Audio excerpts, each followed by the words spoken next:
পৃথিবীতে এমন মানুষ হয়তো খুব কম খুঁজে পাওয়া যাবে যে জীবনে অন্তত একবার হলেও সয়াবিনের বড়ি খাননি।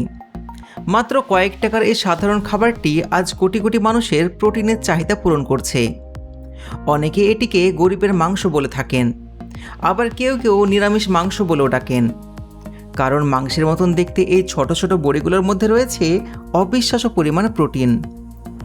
কিন্তু কখনো কি ভেবে দেখেছেন এই সয়াবিনের বড়ি আসলে কোথা থেকে আসে? এটি কি সত্যিই কোনো বিশেষ শস্য দিয়ে তৈরি হয়, নাকি এর ভেতর মেশানো হয় কোনো গোপন রাসায়নিক? কেন পানিতে ভিজিয়ে রাখলেই এটি ফুলে ওঠে একটা মাংসের মতন হয়ে যায়? আর ফ্যাক্টরিতে এমন কি প্রক্রিয়া ব্যবহার করা হয় যার ফলে সাধারণ একটি সয়াবিনের দানা পরিণত হয় সুস্বাদু সয়াবিনের বড়িতে? শুধু তাই নয়, আজকের ভিডিওতে আমরা দেখব সয়াবিন ক্ষেত থেকে শুরু করে বিশাল প্রসেসিং কারখানা পর্যন্ত পুরো যাত্রা। দেখব কিভাবে একটা ছোট্ট সয়াবিনের দানা থেকে তৈরি হয় সয়া দুধ, আর সেই প্রক্রিয়া অবশিষ্ট উচ্চ প্রোটিনযুক্ত উপাদান থেকে কিভাবে তৈরি হয় বাজারে বিক্রি হওয়া পরিচিত সয়াবিনের বড়ি। আজ এমন কিছু ফ্যাক্টরির সিক্রেট জানাবো যা হয়তো এর আগে কখনো শোনেননি। তাই ভিডিওটি শেষ পর্যন্ত অবশ্যই সঙ্গে থাকুন, কারণ শেষের তথ্যটি আপনাকে সত্যি অবাক করে দেবে। হাজার হাজার বছর আগে পূর্ব এশিয়ার কৃষকরাই সর্বপ্রথম সয়াবিনের চাষ শুরু করেছিলেন। আর আজ পৃথিবীর সবচেয়ে বেশি সয়াবিন উৎপাদন করে ব্রাজিল, যুক্তরাষ্ট্র এবং চীন। প্রতি বছর কোটি কোটি টন সয়াবিন উৎপাদিত হয় এই দেশে। আর এই একটি ফসল থেকে তৈরি হয় রান্নার তেল, পশুর খাদ্য, সয়া দুধ, টোফু, সয়া সস এবং আমাদের সবার পরিচিত সয়াবিনের বড়ি। চলুন সব প্রথমে চলে যায় সয়াবিনের জমিতে। সাধারণত উর্বর মাটিতে কৃষকেরা সয়াবিনের বীজ বপন করেন। কয়েকদিনের মধ্যে ছোট ছোট সবুজ চারা মাটি ভেদ করে বেরিয়ে আসে। ধীরে ধীরে পুরো মাঠ সবুজ গাছে ভরে যায়। কয়েক মাস পর গাছে শুঁটি ধরতে শুরু করে। প্রতিটি শুঁটির ভিতর থাকে 2 থেকে 4টি সয়াবিনের দানা। এই সময়টাতে কৃষকদের সবচেয়ে বেশি সতর্ক থাকতে হয়, কারণ অতিরিক্ত বৃষ্টি, পোকামাকড় কিংবা বিভিন্ন রোগ খুবই সহজে পুরো ফসল নষ্ট করতে পারে। প্রায় 100 থেকে 120 দিনের মধ্যে শুঁটিগুলো শুকিয়ে বাদামি রং ধারণ করে। তখনই ফসল কাটার উপযুক্ত সময় আসে। আগের দিনে কৃষকেরা হাতে হাতে এই ফসল কাটতেন, কিন্তু আধুনিক কৃষিতে সেই দৃশ্য এখন অনেকটাই বদলে গিয়েছে। বর্তমানে বিশাল কম্বাইন হারভেস্টার কয়েক ঘন্টার মধ্যেই শত শত একর জমির ফসল কেটে ফেলতে পারে। এই অত্যাধুনিক মেশিন একসঙ্গেই গাছ কাটা, শুঁটি আলাদা করা এবং দানা সংগ্রহের কাজ সম্পন্ন করে।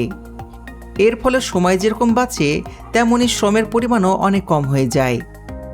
এরপর ট্রাক ভর্তি হাজার হাজার টন সয়াবিন পৌঁছে যায় বিশাল প্রসেসিং কারখানায়।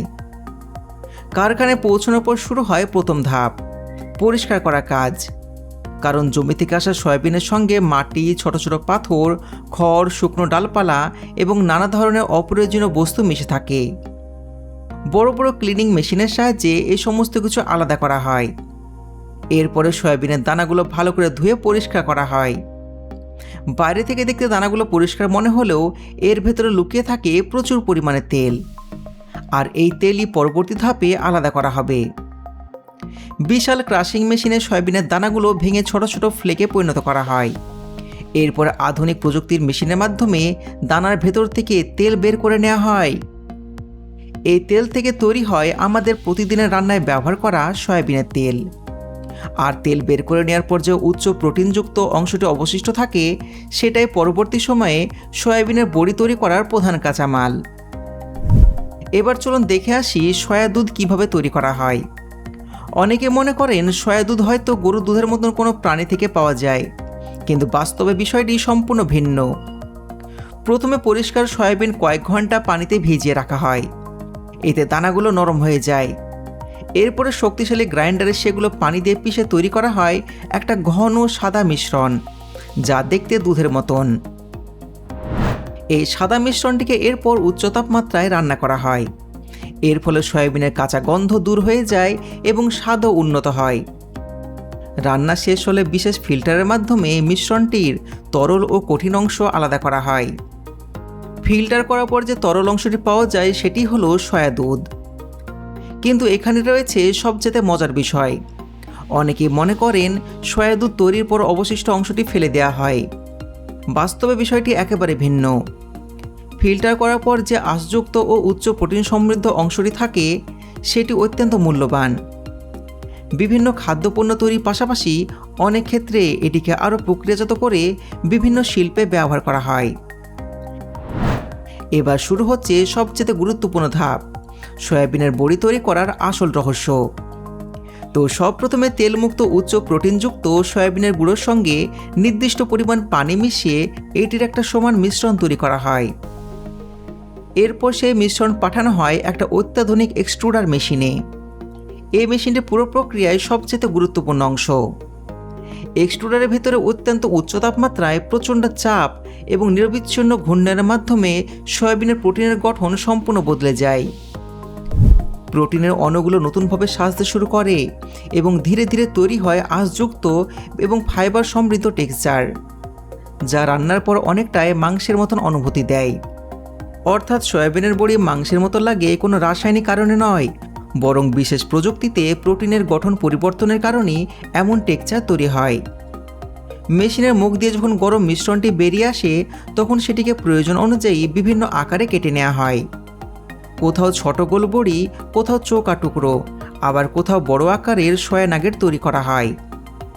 এরপর এই বড়িগুলোকে বিশাল ইন্ডাস্ট্রিয়াল ড্রায়ারে করে কয়েক ঘন্টা ধরে শুকানো হয়।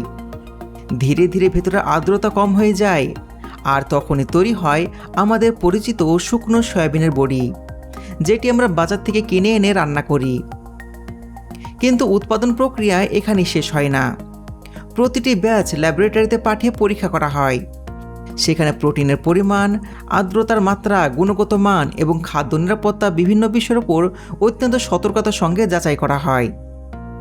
যদি কোনো ব্যাচে সামান্য ত্রুটিও ধরা পড়ে তাহলে অনেক ক্ষেত্রে পুরো ব্যাচটাকেই বাতিল করা হয়, কারণ খাবারের মানের সঙ্গে কোনো ধরনের আপোষ করা হয় না। সমস্ত পরীক্ষায় উত্তীর্ণ হওয়ার পর সয়াবিনের বড়িগুলো সম্পূর্ণ অটোমেটিক প্যাকেজিং লাইনে পাঠানো হয়। সেখানে নির্দিষ্ট ওজন অনুযায়ী প্রতিটি প্যাকেটে ভরা হয়, সিল করা হয় এবং উৎপাদনের তথ্য ছাপানো হয়। আধুনিক কারখানাগুলোতে প্রতি মিনিটে হাজার হাজার প্যাকেট তৈরি করা সম্ভব।